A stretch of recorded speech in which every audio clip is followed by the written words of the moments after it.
Welcome inside the CitrusTV studios for a very special edition of On the Bench. I'm Jonah Karp. It's my pleasure to introduce Jamie Trimboli, star midfielder of the Syracuse men's lacrosse team. Jamie, it's so wonderful to have you here. Thanks for coming down. Thanks for having me.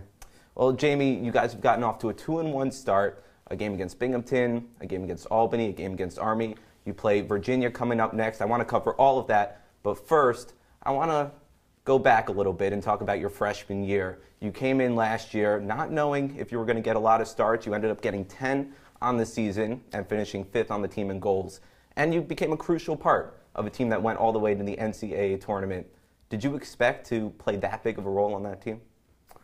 Coming in, I can't say I expected it. I just wanted to come in and help the team any way I could. As a freshman, you kind of don't know what to expect, especially coming in on Division I lacrosse. So it just worked out that way, and I'm glad it did, and it was a fun year. Do you remember what it was like getting your name called alongside the starters?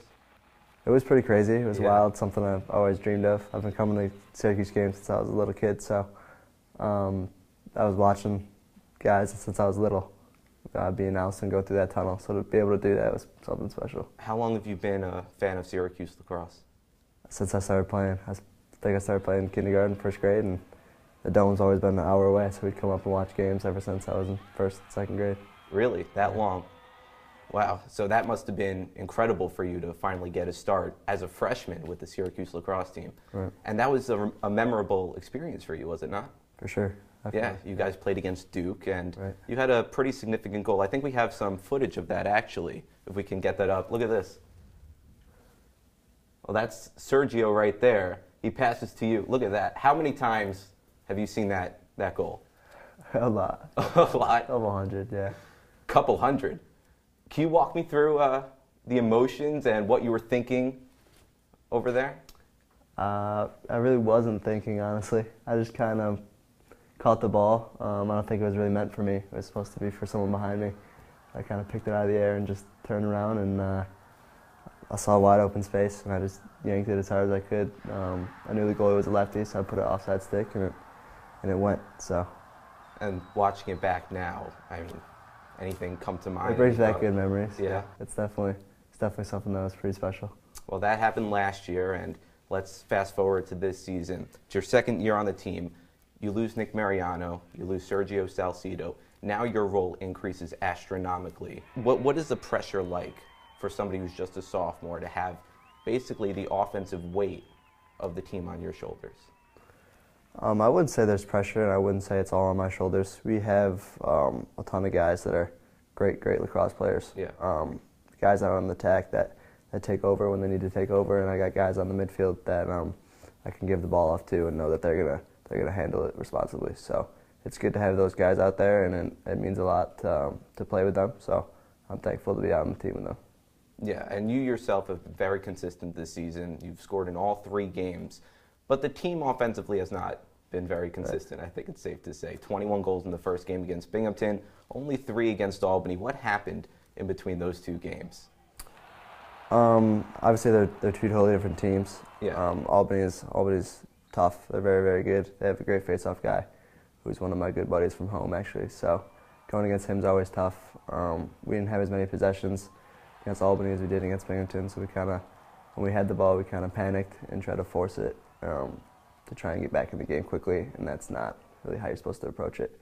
You should never rush a lacrosse game. You should never try to force stuff that's not there. So we kind of got away from our basic offensive principles and stuff that leads us to success because we were kind of in panic mode because we went down pretty early. So we got to mature a little bit and handle that more responsibly and not kind of panic and force stuff that's not there, and just take the time and let the game come to us, and eventually the shots will fall. So, I mean, certainly easier said than done, but do you think the identity of this team, is closer to the game against Binghamton or the game against Albany, or is it a happy medium somewhere in the middle? I don't think Albany was really us. That's not really how we play. We weren't really playing together. We weren't doing the basic stuff that I was talking about that we did do against Binghamton. We started to do in the second half against Army this past weekend, and that's when we put up our points. That's when we play Syracuse lacrosse and succeed, honestly, because Albany really wasn't us. So. Yeah, I'm glad you brought up the Army win because that was a critical win in the season. You guys got off to a very similar start in that game to the game against Albany. You scored the first goal in the game against Albany.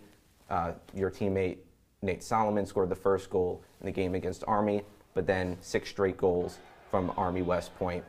But then something happened in the second half. What was it that happened that allowed your team to start clicking on all cylinders?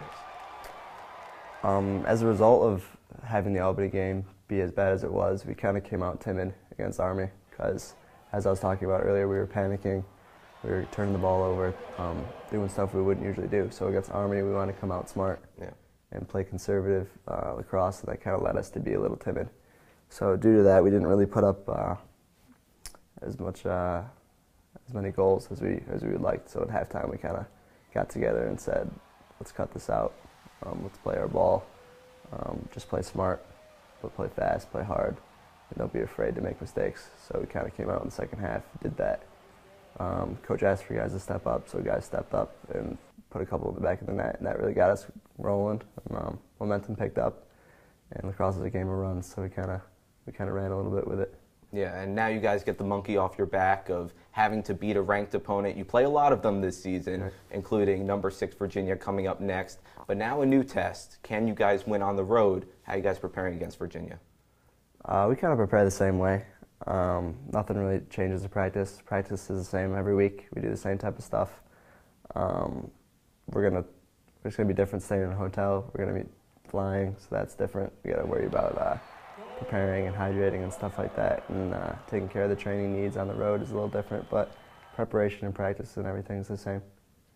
Well, Jamie, good luck. Good luck the rest of the season. Thanks for coming down. You're welcome back anytime. Thank you, sir. I appreciate it, Jamie. For Jamie Trimboli, I'm Jonah Karp saying so long, and thanks for watching.